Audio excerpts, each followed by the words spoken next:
الحمدللہ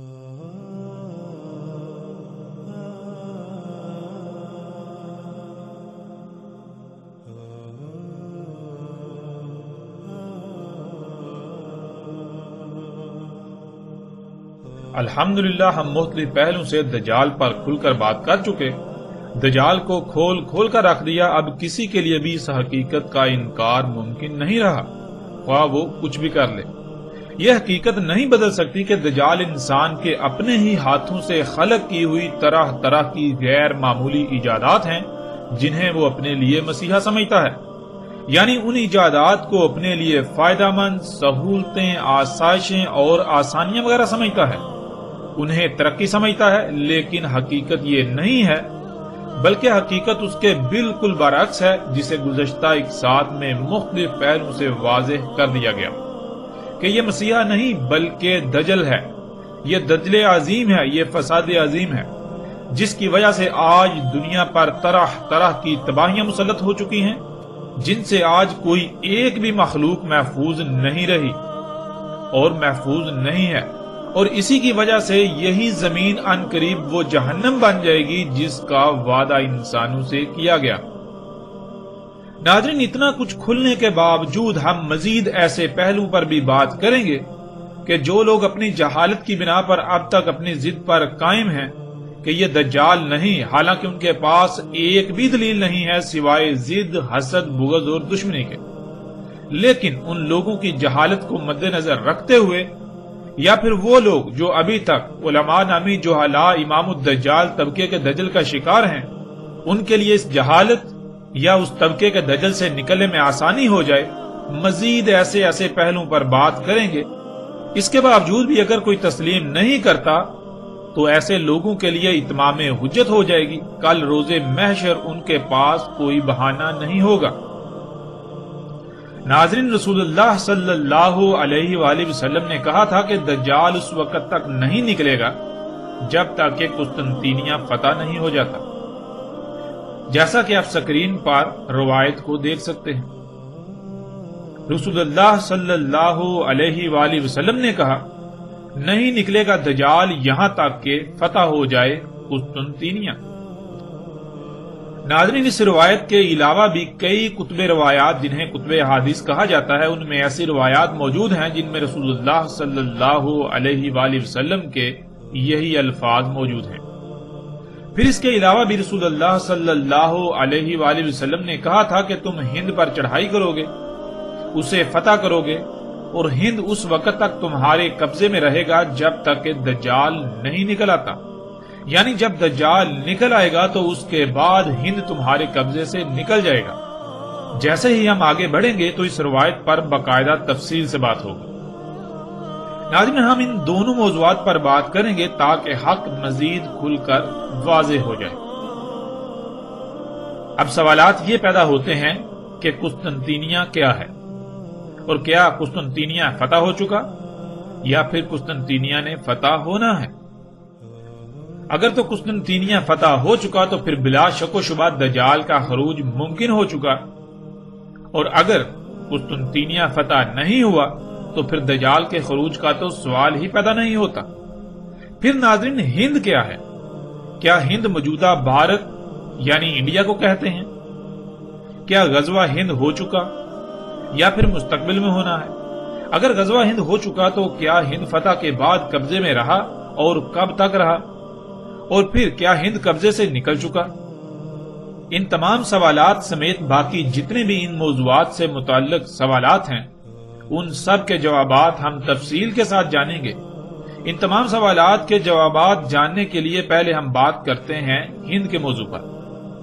غزوہ ہند کے متعلق جو روایات ملتی ہیں، ان تمام روایات کو سامنے رکھتے ہوئے ان کی روشنی میں ہم اس موضوع پر تفصیل سے بات کرتے ہیں۔ سکرین پر اس وقت آپ روایت دیکھ رہے ہیں۔ ابو ہریرہ رضی اللہ تعالیٰ عنہ نے کہا کہ کہا رسول اللہ صلی اللہ علیہ وآلہ وسلم نے، اور یاد کیا ہند کو، پس کہا تمہاری فوج ہند پر چڑھائی کرے گی، اللہ ان پر کھول دے گا، یعنی ہند فتح ہو جائے گا، حتیٰ کہ وہ فوج آئے گی ان کے یعنی ہند کے بادشاہوں کے ساتھ زنجیروں میں جکڑے ہوئے لائے گی، اللہ ان کے ذنوب غفر کر دے گا، پس وہاں سے نکلنے کے وقت وہاں سے نکلیں گے تو شام میں ابن مریم کو پائیں گے۔ کہا ابو ہریرہ رضی اللہ تعالیٰ عنہ نے اگر میں نے اس غزوہ کو پا لیا تو میں اپنا سب کچھ بیچ دوں گا اور اس غزوہ میں شامل ہو جاؤں گا۔ پس جب اللہ نے ہم پر کھول دیا یعنی ہمیں فتح دے دی اور میں واپس پلٹا تو پس میں آزاد ابو ہریرہ ہوں گا۔ آگے بڑھوں گا شام، پس پاؤں گا شام میں عیسیٰ ابن مریم علیہ السلام کو، پس مجھے حرص ہے کہ انہیں خبر دوں کہ میں آپ صلی اللہ علیہ وآلہ وسلم کا ساتھی تھا، اے اللہ کے رسول صلی اللہ علیہ وآلہ وسلم۔ پس رسول اللہ صلی اللہ علیہ وآلہ وسلم مسکرائے اور ہنسے، پھر کہا بہت دور بہت دور، یعنی اے ابو ہریرہ آپ اس غزوے کو ہی نہیں پا سکیں گے اور عیسیٰ ابن مریم علیہ السلام سے ملاقات تو بہت دور کی بات ہے۔ ناظرین، اس سے پہلے کہ ہم روایت پر بات کریں، ایک بات کا جان لینا بہت ضروری ہے، جو ایک ایسا جھوٹ ہے جو نہ صرف اس موضوع سے تعلق رکھتا ہے بلکہ وہ اتنا عام کیا گیا کہ اس جھوٹ نے اس موضوع کی ساری حقیقت کو چھپا کر رکھ دیا۔ وہ لفظ ہے غزوہ، جس کے معنی یہ بیان کیے جاتے ہیں کہ غزوہ اس جنگ کو کہتے ہیں جس میں رسول اللہ صلی اللہ علیہ وآلہ وسلم نے بذات خود بنفس نفیس شرکت کی ہو، یا پھر جس کی کمانڈ خود رسول اللہ صلی اللہ علیہ وآلہ وسلم نے کی ہو۔ لیکن حقیقت یہ ہے کہ یہ ایک ایسا بہت بڑا جھوٹ ہے جس کا حقیقت کے ساتھ دور دور تک کوئی تعلق نہیں، اس کا حقیقت کے ساتھ رائی برابر بھی تعلق نہیں۔ ناظرین، عربی کا لفظ غزوہ مجموعی طور پر 3 الفاظ کا مجموعہ ہے جنہیں آپ سکرین پر دیکھ سکتے ہیں۔ ان میں پہلا لفظ ہے غزا، دوسرا لفظ ہے زو اور تیسرا لفظ جو کہ ایک حرف پر مشتمل ہے جو کہ ساکت تے ہے۔ غزا کے معنی ہے آغاز کرنا، پہل کرنا، شروع یا ابتدا کرنا، اور زو کے معنی چڑھنا، چڑھائی کرنا وغیرہ، اور اس مقام کی طرف اشارہ کرتا ہے جس کے بارے میں بات کی جا رہی ہوتی ہے۔ اگر جس کے بارے میں بات کی جا رہی ہو اس کا نام آگے موجود ہو تو نہیں بلکہ تے کا استعمال ہوگا، تے استعمال کیا جائے گا، کیونکہ عربی میں تے براہ راست اس شے یا عوامل کے لیے استعمال ہوتی ہے جن کا ذکر کرنا مقصود ہو۔ اگر نام یا براہ راست اس شے کا ذکر نہ ہو تو محض اس کی طرف اشارہ کرنے کے لیے تے کی بجائے ساکت تے یعنی کا استعمال ہوگا۔ اب ناظرین، ان تینوں الفاظ کو جوڑ کر ایک لفظ بنایا جائے تو یہ بنے گا لفظ غزوہ، جس کے معنی ہے کسی پر چڑھائی کی ابتدا کرنا، چڑھائی کا آغاز کرنا، چڑھائی میں پہل کرنا۔ اور ناظرین، پھر ایک اور بات بھی یاد رکھیں کہ یہ لفظ تو عربی کا لفظ ہے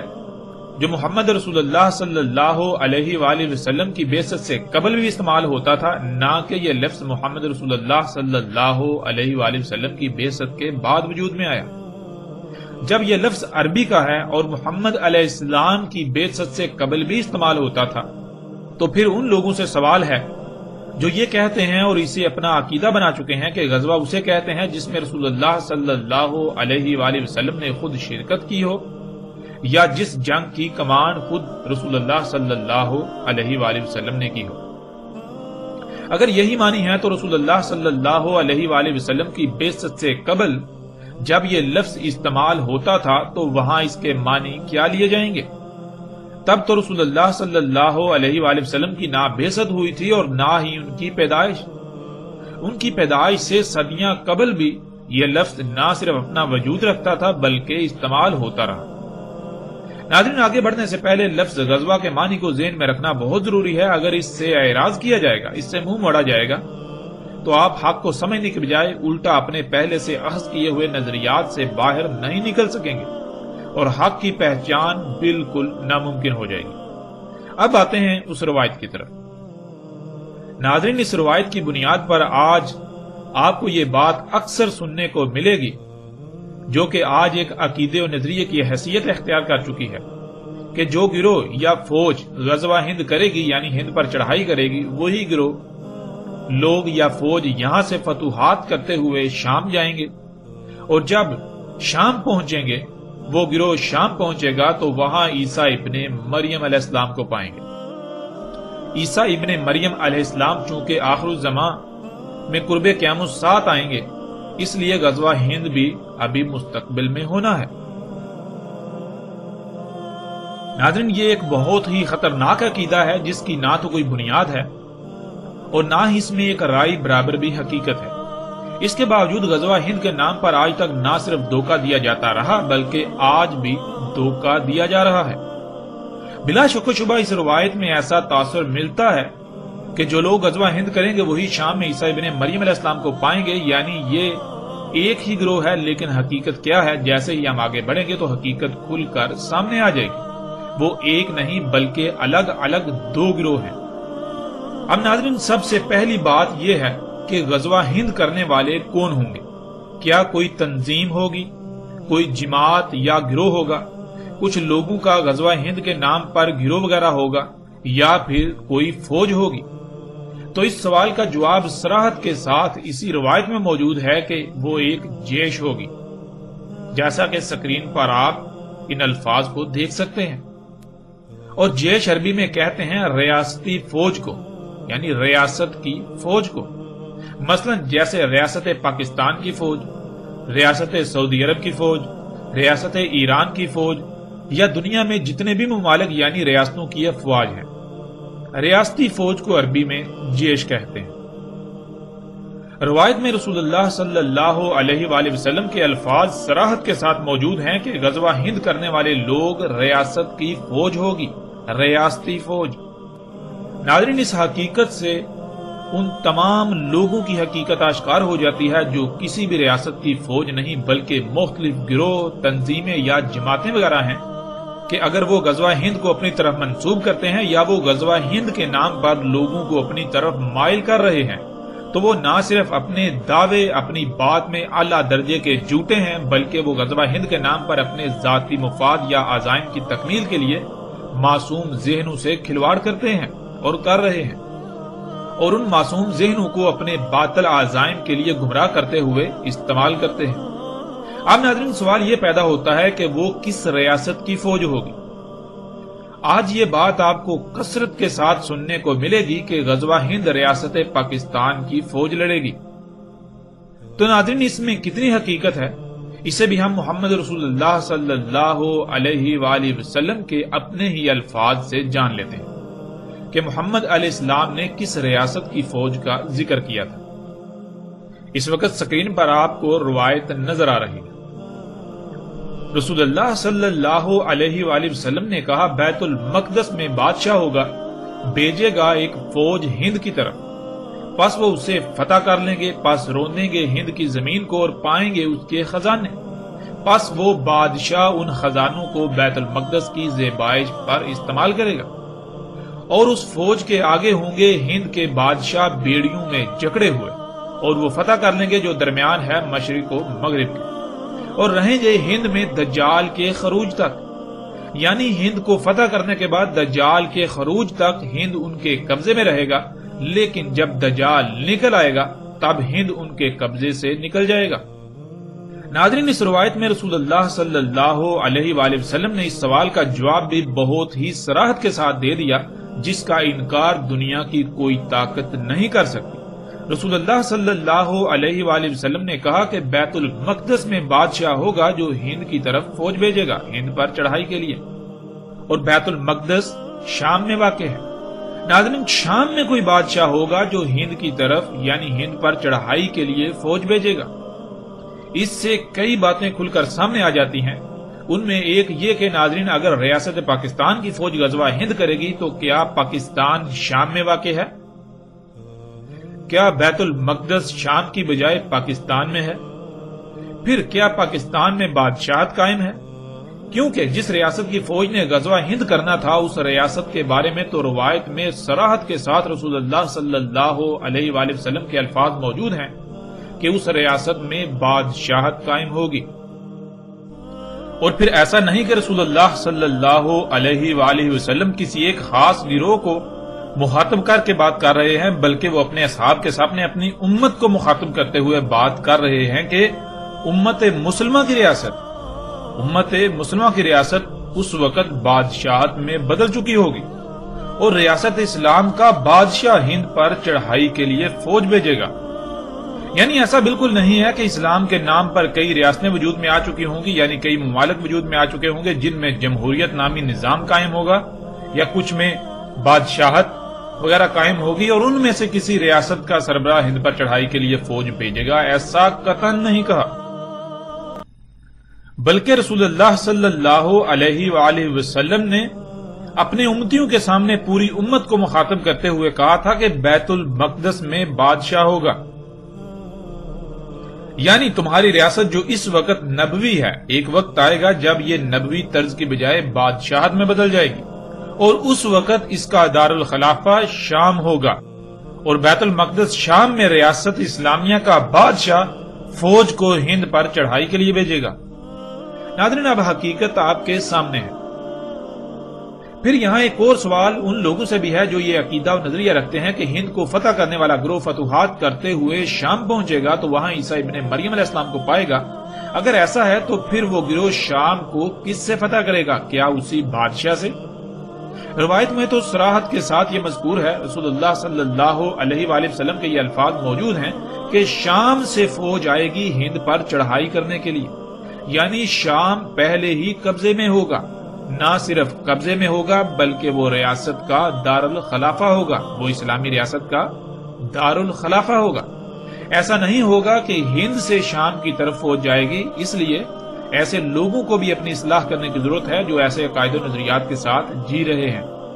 کہ وہ ایک ہی گروہ ہوگا جو پہلے ہند فتح کرے گا، پھر فتوحات کرتے ہوئے شام پہنچے گا تو وہاں عیسیٰ ابن مریم علیہ السلام کو پائے گا۔ ایسا قطعاً نہیں ہونے والا، نہ ہوگا اور نہ ہی ہونے والا ہے۔ ناظرین، پیچھے یہ بات ہو چکی کہ ایسا نظریہ پیچھے بیان کردہ روایت کو نہ سمجھنے کی وجہ سے وجود میں آیا، لیکن اس کی حقیقت کیا ہے؟ اب ہم آتے ہیں اس کی طرف کہ کیا وہ ایک ہی گروہ ہوگا جو ہند کو فتح کرے گا اور وہی گروہ فتوحات کرتے ہوئے شام پہنچے گا تو وہاں پر عیسیٰ ابن مریم علیہ السلام کو پائے گا؟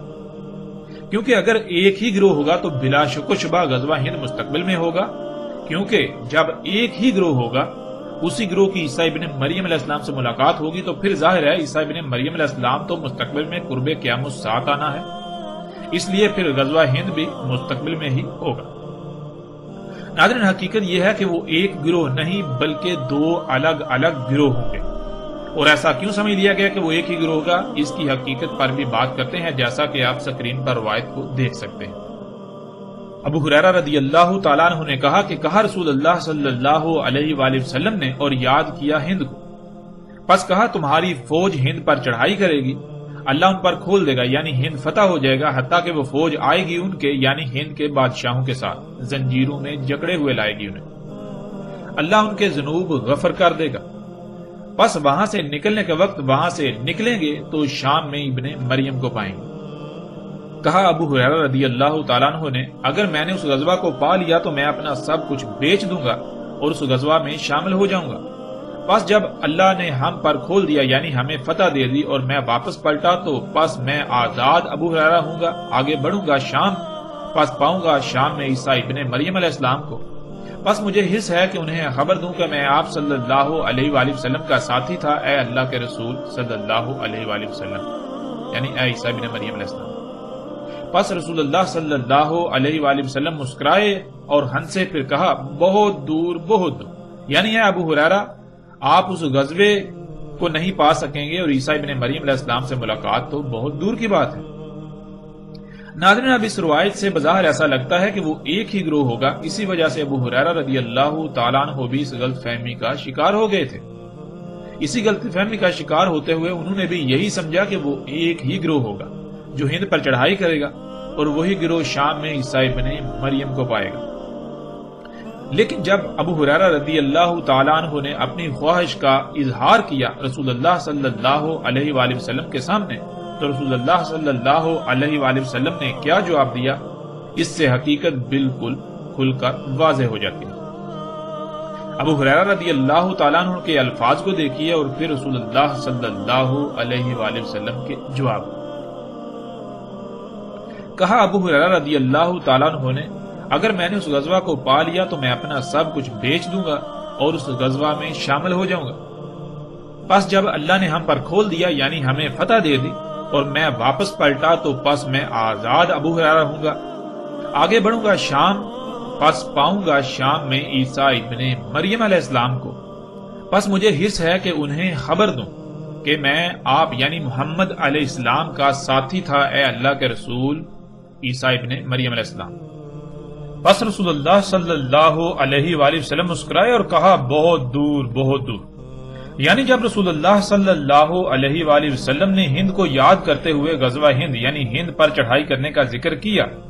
اور آگے عیسیٰ ابن مریم علیہ السلام کا بھی ذکر کیا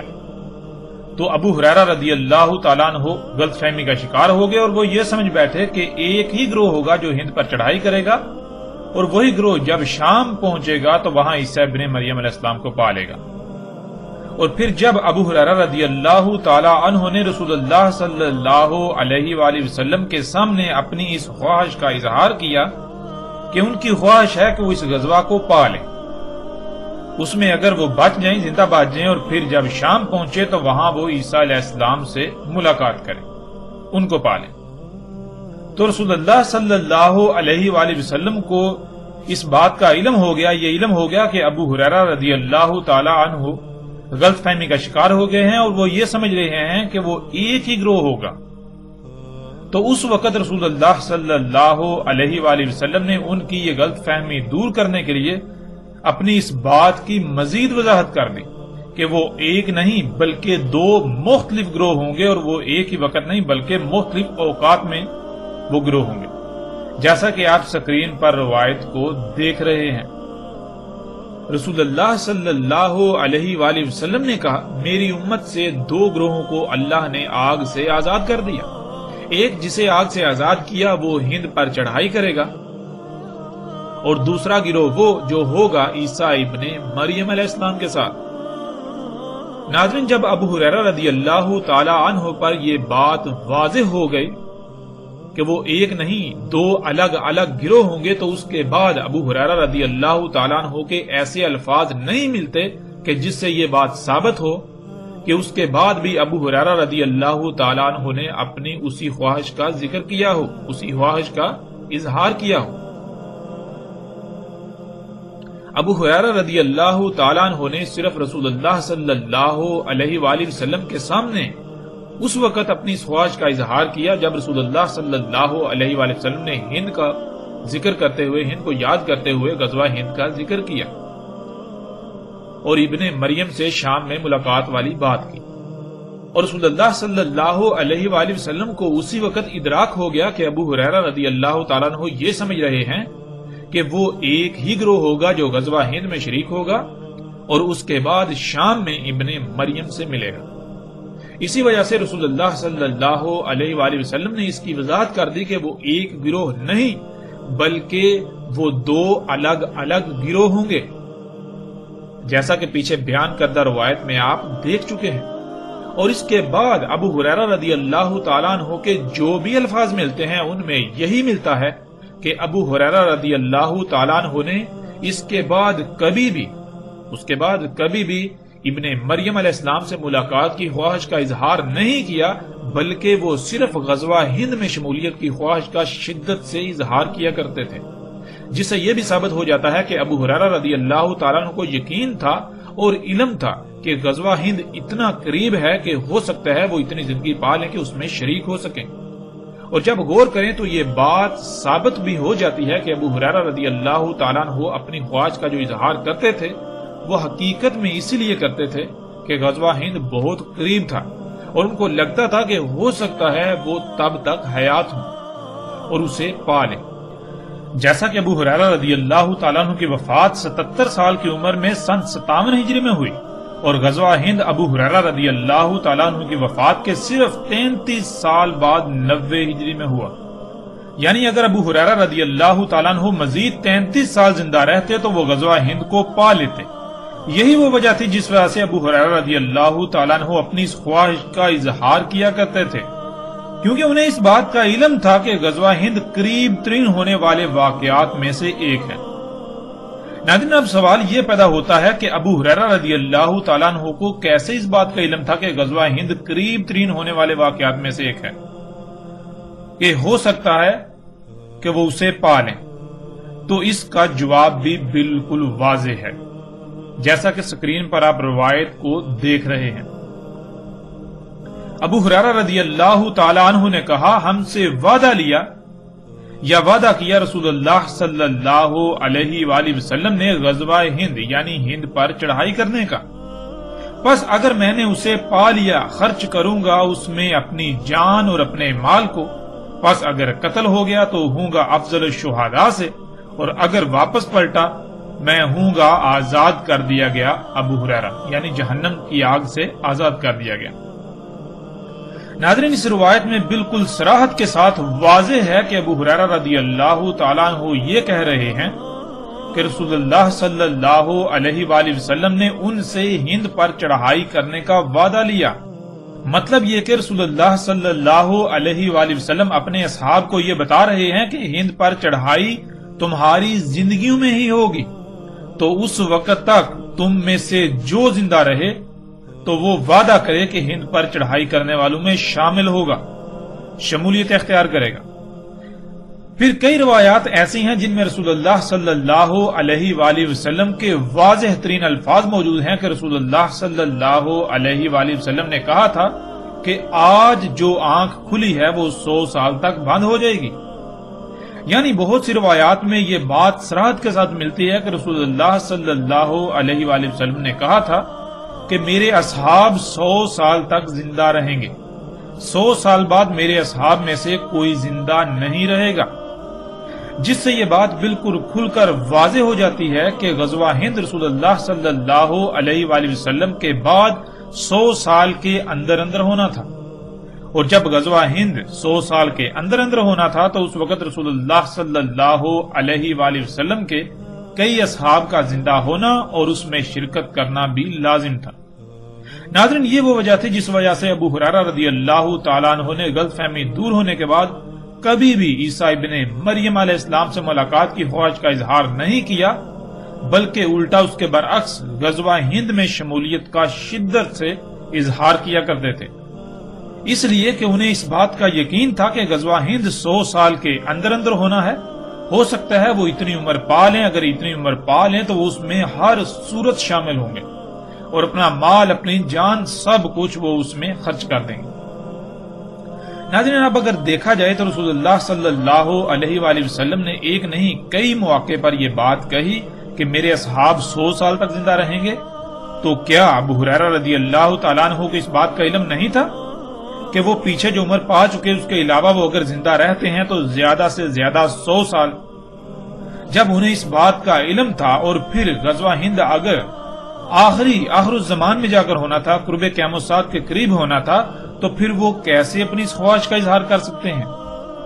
جبکہ انہیں اس بات کا علم ہے کہ وہ زیادہ سے زیادہ 100 سال زندہ رہ سکتے ہیں، لیکن غزوہ ہند 100 سال بعد یعنی کہ صدیوں بعد جا کے ہوگا۔ جب انہیں اس بات کا علم تھا تو پھر اس کے باوجود وہ کیوں شدت سے اپنی اس خواہش کا اظہار کیا کرتے تھے؟ یہ بات بالکل واضح ہے، اس لیے کہ انہیں اس بات کا علم تھا کہ غزوہ ہند 100 سال کے اندر اندر ہونا ہے، نہ کہ اس کے بعد۔ اور رسول اللہ صلی اللہ علیہ وآلہ وسلم کی وفات کے بعد جب کبھی بھی ابو ہریرہ رضی اللہ تعالیٰ عنہ نے اپنی اس خواہش کا اظہار کیا تو اس میں کبھی بھی عیسیٰ ابن مریم علیہ السلام سے ملاقات کی خواہش کا اظہار نہیں کیا، بلکہ انہوں نے صرف اور صرف غزوہ ہند میں شمولیت کے خواہش کا اظہار کیا، جیسا کہ آپ ان روایات میں دیکھ سکتے ہیں۔ رسول اللہ صلی اللہ علیہ وآلہ وسلم نے کہا، میری امت سے 2 گروہوں کو اللہ نے آگ سے آزاد کر دیا،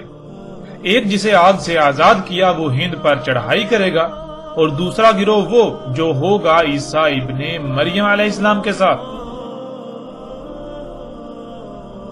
ابو ہریرہ رضی اللہ تعالیٰ عنہ نے کہا، ہم سے وعدہ کیا یا ہم سے وعدہ لیا رسول اللہ صلی اللہ علیہ وآلہ وسلم نے غزوہ ہند کا یعنی ہند پر چڑھائی کا، پس اگر میں نے اسے پا لیا خرچ کر دوں گا اس میں اپنی جان اور اپنے مال کو، پس اگر قتل ہو گیا تو ہوں گا افضل الشہداء سے، اور اگر واپس پلٹا پس میں ہوں گا آزاد کر دیا گیا ابو ہریرہ یعنی جہنم کی آگ سے آزاد کر دیا گیا۔ ابو ہریرہ رضی اللہ تعالیٰ عنہ نے کہا، مجھے بتایا ایک واقعہ میرے دوست نے جس کی ہر بات سچی ہوتی ہے اللہ کے رسول صلی اللہ علیہ وآلہ وسلم نے۔ کہ انہوں نے کہا ہوگا اس امت میں بیس کیا جائے گا سندھ اور ہند کی طرف، یعنی لشکر کو فوج کو بھیجا جائے گا سندھ اور ہند کی طرف، پس اگر میں نے اسے پا لیا پس میں شہید ہو گیا، پس وہی ہوا یعنی جو رسول اللہ صلی اللہ علیہ وسلم نے کہا افضل الشہداء سے، اور اگر میں واپس پلٹا پس میں یہ الفاظ ذکر کروں گا اور میں آزاد ابو ہریرہ،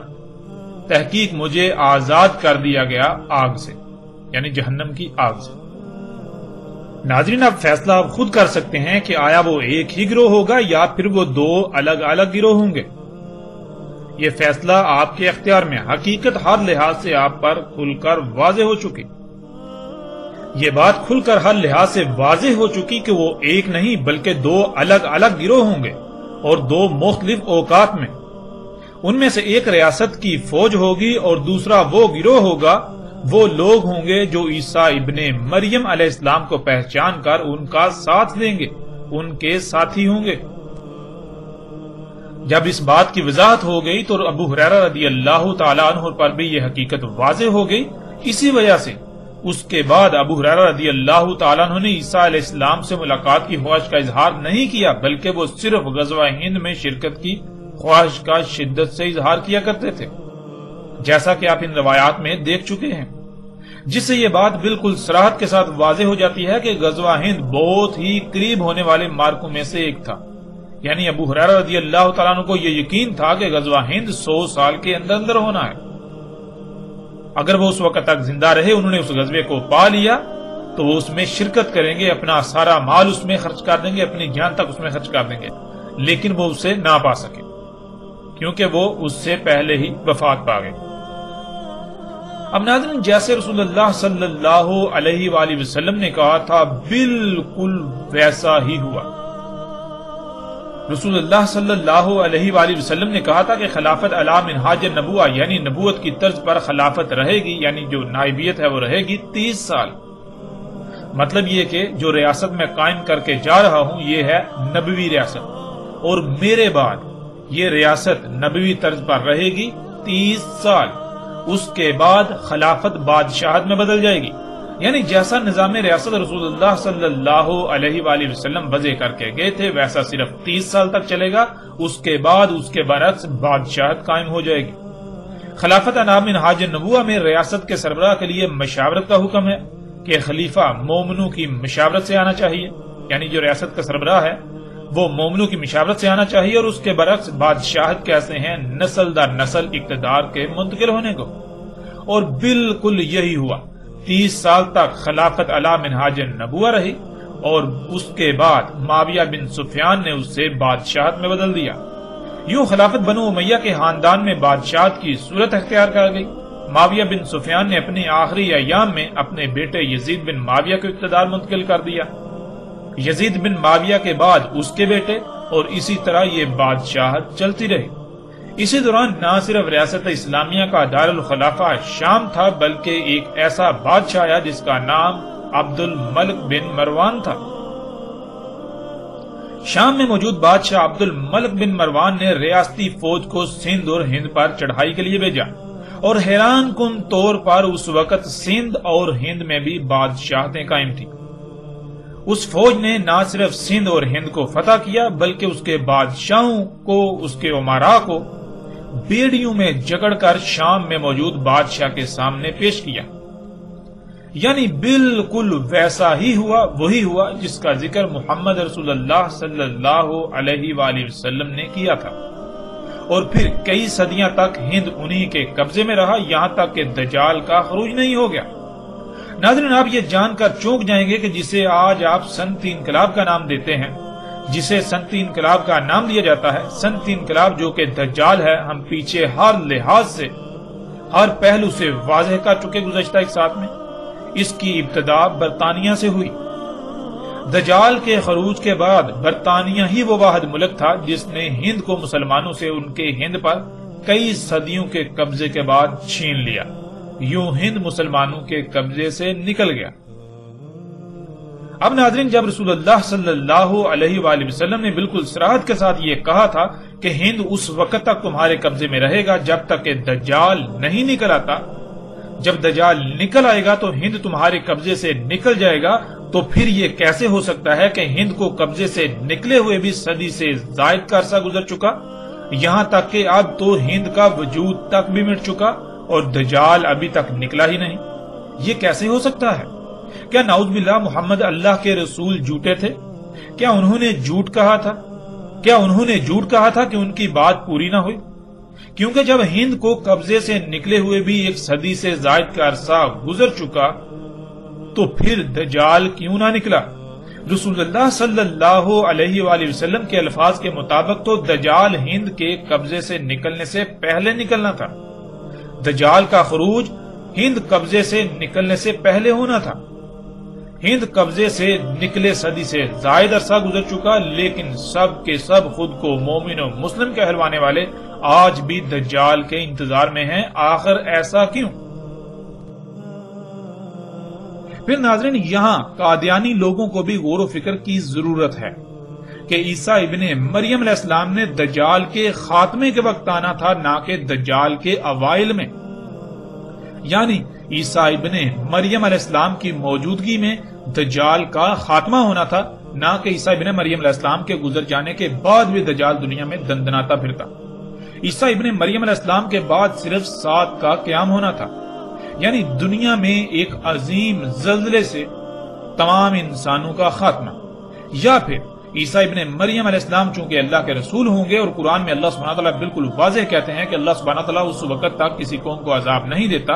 اللہ تعالیٰ اس وقت تک عذاب نہیں لاتا جب تک کہ رسول بھیج کر حجت نہ پوری کرنا، اور رسول کی موجودگی میں عذاب آتا ہے، رسول اور اس کے ساتھیوں کو اس عذاب سے بچا لیا جاتا ہے، جیسے کہ آپ کے سامنے قرآن میں بہت ساری مثالیں موجود ہیں۔ مثلا آپ نوح علیہ السلام کو دیکھ سکتے ہیں، آپ صالح علیہ السلام کو دیکھ سکتے ہیں، آپ ابراہیم علیہ السلام کو دیکھ سکتے ہیں، آپ لوط علیہ السلام کو دیکھ سکتے ہیں، آپ موسیٰ علیہ السلام کو دیکھ سکتے ہیں، آپ عیسیٰ علیہ السلام کو دیکھ سکتے ہیں۔ اس طرح آپ کو ہر رسول کی زندگی میں بالکل واضح یہ چیز ملے گی۔ تو پھر غلام احمد قادیانی کیسے عیسیٰ ابن مریم یا مثل عیسیٰ ابن مریم ہو سکتا ہے؟ یہ ممکن ہی نہیں کہ غلام قادیانی عیسیٰ ابن مریم یا مثل عیسیٰ ابن مریم تھا۔ حقیقت کیا ہے؟ اللہ کے فضل سے جیسے جیسے ہم آگے بڑھیں گے تو حقیقت ہر لحاظ سے کھل کر سامنے آ جائے گی، لیکن یہاں یہ جان لیں کہ غلام احمد قادیانی نہ عیسیٰ ابن مریم تھا، نہ مثل عیسیٰ، اور نہ ہی مہدی وغیرہ تھا، اور نہ ہی دنیا کی کوئی طاقت اسے عیسیٰ، مثل عیسیٰ یا مہدی ثابت کر سکتی ہے۔ قادیانی لوگوں کو غور و فکر کی دعوت دی جاتی ہے، غور و فکر کیجئے، اللہ کے فضل سے عن قریب وہ حقائق بھی آپ کے سامنے آئیں گے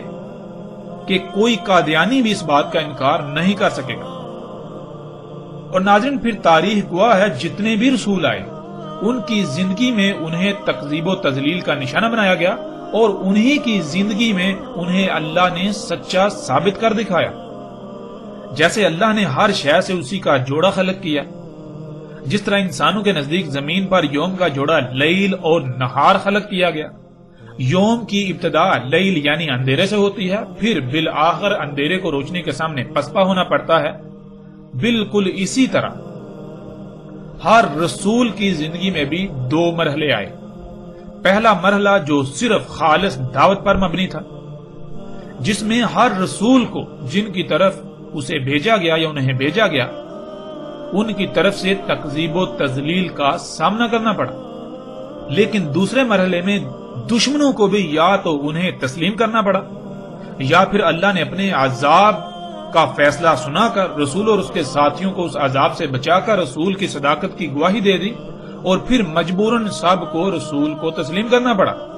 اور پھر ہر رسول کے بعد ان کی دعوت لفظ با لفظ سچی ثابت ہوئی، جس وجہ سے بعد والے بھی انہیں تسلیم کرنے پر مجبور ہو گئے کہ واقعتاً فلاں اللہ کا رسول تھا، یعنی اللہ کا ہی بھیجا ہوا تھا۔ اور ہر رسول کے بعد دنیا کی کوئی طاقت اسے غلط ثابت نہیں کر سکی، بلکہ الٹا اس کی تصدیق ہی کی گئی۔ کوئی ایک بھی ایسا رسول نہیں ہے جو واقعتاً اللہ کا رسول تھا لیکن بعد میں کسی نے اسے غلط ثابت کیا ہو، کیونکہ یہ ممکن ہی نہیں۔ اللہ اپنے بندوں کو یعنی اللہ اپنے غلاموں کو رسوا نہیں کرتا۔ اور اسی طرح اگر غلام احمد قادیانی سچا تھا تو کیا اس کے ساتھ بھی وہی کچھ ہوا جو گزشتہ رسولوں کے ساتھ ہو چکا؟ ایسا قطعاً نہیں ہوا۔ جیسے جیسے ہم آگے بڑھیں گے تو ہم اللہ کے فضل سے اللہ کی کتاب سے ایسے ایسے حقائق سامنے لائیں گے کہ دنیا کا کوئی ایک بھی قادیانی ان حقائق کو جھٹلا نہیں سکے گا، ان کا رد نہیں کر سکے گا، خواہ وہ کچھ بھی کر لے، خواہ کچھ بھی ہو جائے۔ اور پھر اگر غلام احمد قادیانی اللہ کا رسول تھا تو پھر اسے بھی کوئی جھوٹا ثابت نہیں کر سکتا، لیکن اگر ایسا ہو جاتا ہے تو غلام احمد قادیانی اللہ کا رسول نہیں بلکہ کذاب ثابت ہوگا، جو کہ وہ تھا۔ اور اللہ کے فضل سے ان قریب حقیقت آپ خود جان لیں گے جسے دنیا کا کوئی ایک بھی قادیانی غلط ثابت نہیں کر سکے گا اور نہ ہی اس حقیقت کا رد کر سکے گا، کیونکہ جس کا رد ہو سکے وہ حق ہی کہاں ہوا؟ حق تو ہوتا ہی وہ ہے جس کا کوئی رد ہی نہ ہو۔ ناظرین، ہم ایک بار پھر ان لوگوں کو مخاطب کرتے ہوئے یہ بات واضح کر رہے ہیں جو یہ کہتے ہیں کہ غزوہ ہند ابھی مستقبل میں ہونا ہے، اور وہ لوگ غزوہ ہند کے دعوے دار ہیں، یا وہ جو یہ دعوے کرتے ہیں کہ غزوہ ہند پاکستانی فوج لڑے گی۔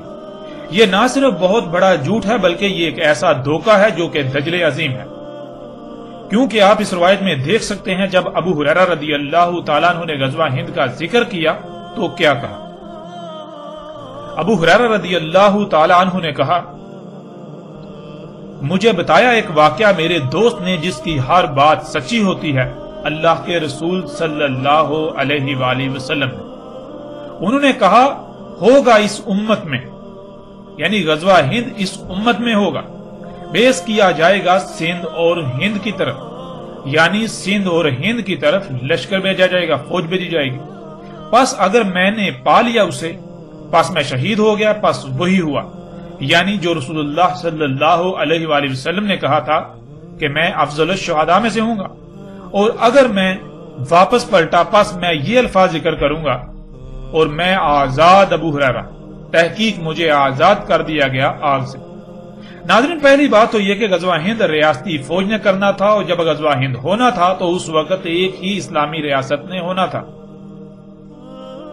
اس ریاست کا دارالخلافہ شام ہونا تھا، اور اس وقت اسلامی ریاست میں بادشاہت ہونا تھی۔ بیت المقدس شام میں موجود ریاست اسلامیہ کے سربراہ یعنی بادشاہ نے ریاستی فوج کو سندھ اور ہند پر چڑھائی کے لیے بھیجنا تھا۔ پھر اس وقت سندھ اور ہند میں بھی بادشاہتیں ہونا تھی۔ سندھ اور ہند کے بادشاہوں کو اس فوج نے بیڑیوں میں جکڑ کر بیت المقدس شام میں بادشاہ کے سامنے پیش کرنا تھا، اور سب سے بڑی بات یہ اس غزوہ کا محمد رسول اللہ صلی اللہ علیہ وآلہ وسلم کے بعد 100 سال کے اندر اندر ہونا تھا۔ بالکل 100% یہ ماضی میں ہو چکا، جیسے رسول اللہ صلی اللہ علیہ وآلہ وسلم نے کہا، بالکل عین اسی طرح ہوا، عین اسی طرح یہ ہو چکا۔ ناظرین، جو لوگ غزوہ ہند پاکستان سے کروانے کے دعوے دار ہیں وہ جان بوجھ کر یہ باتیں چھپا دیتے ہیں کہ غزوہ ہند کرنے والی فوج نے ہند پر چڑھائی کرنے سے پہلے سندھ پر چڑھائی کرنا تھی۔ اس فوج نے سندھ اور ہند کے باہر عرب سے آنا تھا، اور پاکستان تو بذات خود ماضی کے سندھ اور ہند کے علاقوں پر مشتمل ریاست ہے۔ آج تک یہ عام عوام کو اتنے عظیم دھوکے میں مبتلا کر کے اپنے ذاتی مفاد اور اپنے خود ذاتہ عزائم پورے کرنے کی غرض سے محمد رسول اللہ صلی اللہ علیہ وآلہ وسلم کی ذات پر جھوٹ باندھتے رہے، بہتان عظیم باندھتے رہے، لیکن انہیں بالکل بھی شرم نہ آئی، انہیں بالکل بھی احساس نہ ہوا کہ یہ کتنا بڑا جرم کر رہے ہیں۔ محمد رسول اللہ صلی اللہ علیہ وآلہ وسلم نے اپنی طرف جھوٹ منسوب کرنے والوں کو سخت ترین عذاب کی بشارت سنائی تھی،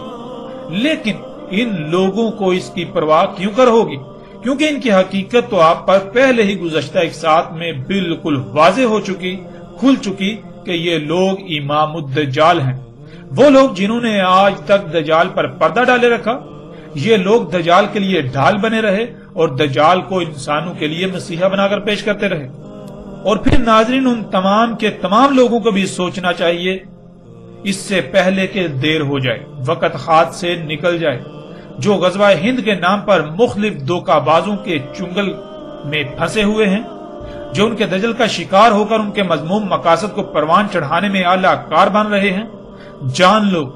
ہر لحاظ سے حق تم پر واضح ہو چکا۔ آج تم حق سے اعراض تو کر سکتے ہو، لیکن کل کو تمہارے پاس کوئی عذر نہ ہوگا۔ آج وقت ہے، فیصلہ تمہارے اپنے ہاتھ میں ہے۔ اپنی آنکھیں کھولو اس سے پہلے کہ وہ وقت آ جائے جب سوائے پچھتاوے کے کچھ نہ رہے۔ اور پھر یہ بھی جان لیں کہ رسول اللہ صلی اللہ علیہ وآلہ وسلم نے جس وقت کہا تھا، اس وقت ہند مشرکین کے قبضے میں تھا، اور اس وقت ہند اپنا وجود رکھتا تھا۔ اب جب کہ رسول اللہ صلی اللہ علیہ وسلم یہ کہہ رہے ہیں کہ تم ہند پر چڑھائی کرو گے، تو پھر یہ ذہن میں رکھیں کہ جب بھی ہند پر چڑھائی ہوگی، یعنی کہ جب پہلی بار جب ہند پر یعنی کہ جب ریاست اسلام کی طرف سے ہند پر چڑھائی ہوگی تو اس کا ذکر کیا جا رہا ہے۔ ہرگز ایسا نہیں کہا رسول اللہ صلی اللہ علیہ وسلم نے کہ تم ہند پر چڑھائی کرو گے، اس کے بعد ہند فتح کر لو گے، پھر تم ہند میں رہو گے اس وقت تک جب تک ہند تمہارے قبضے سے نکل نہیں جاتا۔ پھر جب ہند تمہارے قبضے سے نکلے گا پھر وہ مختلف ٹکڑوں میں تقسیم ہو جائے گا، یعنی ممالک میں تقسیم ہو جائے گا۔ تو ہند جو ہے وہ سری لنکا، بنگلہ دیش، نیپال، انڈیا اور پاکستان، ان ممالک کی صورت میں تقسیم ہو جائے گا۔ تو اس وقت تم جو ہے ان میں سے جو انڈیا نامی خطہ ہے اس پر چڑھائی کرو گے، ایسا قطعاً کہیں بھی رسول اللہ صلی اللہ علیہ وآلہ وسلم نے نہیں کہا۔ آج ہند کا وجود ہی نہیں، آج ہند کا وجود ہی نہیں ہے۔ دنیا کا نقشہ اٹھا کر دیکھیں تو دنیا کے نقشے سے آپ کو ہند نہیں ملے گا، آپ کو پاکستان ملے گا، آپ کو انڈیا ملے گا، آپ کو نیپال ملے گا، آپ کو سری لنکا ملے گا، آپ کو بنگال ملے گا، بنگلہ دیش ملے گا۔ تو ناظرین، آج پہلی بات تو یہ کہ ہند کا وجود ہی ختم ہو چکا۔ رسول اللہ صلی اللہ علیہ وآلہ وسلم نے ہند پر چڑھائی کا کہا تھا، نہ کہ بنگلہ دیش یا انڈیا یا نیپال یا سری لنکا کا کہا۔ ہند کا آج وجود ختم ہو چکا، جو کچھ ہونا تھا وہ ماضی میں ہو چکا۔ آج وہ لوگ جو غزوہ ہند کے نام پر معصوم ذہنوں سے کھلواڑ کر رہے ہیں، وہ اپنے دعوے میں، اپنی بات میں انتہائی اعلیٰ درجے کے جھوٹے ہیں، کذاب ہیں، ان کے دھوکے میں مت آئیے۔ حقیقت ہم نے ہر لحاظ سے آپ کے سامنے رکھ دی۔ اس کے باوجود بھی اگر آپ شخصیات سے متاثر ہیں، انہیں اپنا الہ بنانا چاہتے ہیں، آپ مختلف گروہوں سے متاثر ہیں، آپ اپنی ہی خواہشات کی اتباع کرنا چاہتے ہیں، تو پھر آپ کے لیے رستہ کھلا ہے، آپ جو جی میں آئے کریں، جو جی چاہے کریں۔ لیکن یہ جان لیں، حق آپ کے سامنے کھل چکا۔ کل کو آپ کے لیے کوئی ایک بھی بہانہ یہ نہیں ہوگا کہ آپ کو فلاں نے گمراہ کر دیا، آپ فلاں کے جانسے میں آ گئے۔ آپ کے پاس کوئی ایک بھی بہانہ نہیں رہے گا۔ اب اس موضوع کے آخر میں ان تمام لوگوں سے سوال کیا جاتا ہے کہ جب رسول اللہ صلی اللہ علیہ وآلہ وسلم کے الفاظ کے عین مطابق سندھ اور ہند پر چڑھائی ہوئی، اسے فتح کیا گیا، وہ صدیوں تک مسلمانوں کے قبضے میں رہا، بالآخر وہ قبضے سے نکل گیا۔ جب قبضے سے نکلا تو ہند کا وجود ختم ہو گیا، پھر وہ ہند نہیں رہا۔ اور رسول اللہ صلی اللہ علیہ وآلہ وسلم نے کہا تھا کہ ہند تمہارے قبضے سے اس وقت تک نہیں نکلے گا جب تک کہ دجال نہیں نکلا تھا۔ دجال کے نکلنے کے بعد ہند تمہارے قبضے سے نکلے گا۔ تو غور کریں، ہند قبضے سے نکلے ہوئے ایک صدی سے زائد کا عرصہ گزر چکا، یہاں تک کہ ہند کا وجود ہی مٹ چکا۔ تو پھر دجال کہاں گیا؟ کیا رسول اللہ صلی اللہ علیہ وآلہ وسلم نے جھوٹ کہا تھا؟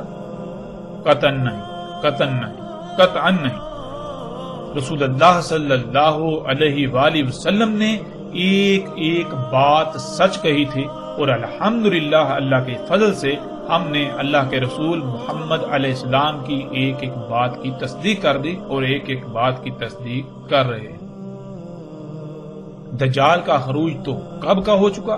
اب تو دجال کے خاتمے کا وقت بھی سر پر آ چکا ہے، اور آپ عنقریب اپنی آنکھوں سے دجال کا خاتمہ ہوتا ہوا دیکھیں گے۔